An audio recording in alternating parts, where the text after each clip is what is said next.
Just 24 hours ago, the controversial Idaho abortion trafficking bill was signed into law. And under this new law, anyone who helps a pregnant minor get a legal abortion in a different state without their parents' consent could face jail time.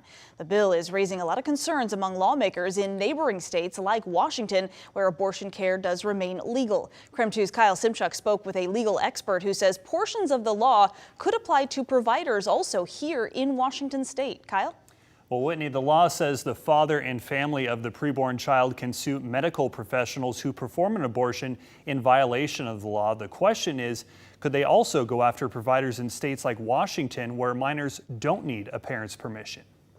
In less than a month, Idaho's abortion trafficking bill goes into effect. That means any person who helps a minor get an abortion or abortion medication without their parents' consent could be charged with a felony and spend 2 to 5 years in prison.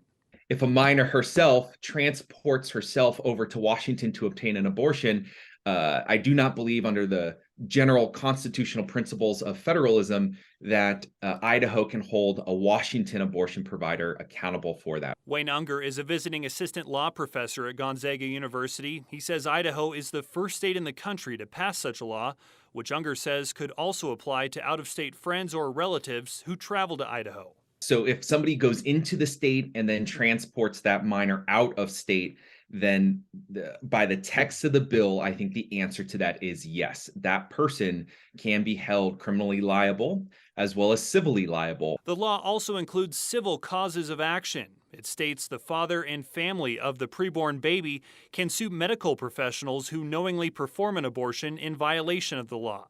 The question is, would that apply to out-of-state providers where the procedure is still legal? Unger says that question could have a chilling effect. Certainly a family member of the unborn child could try to file an action in the state of Idaho against an out-of-state provider, such as a medical professional in the state of Washington.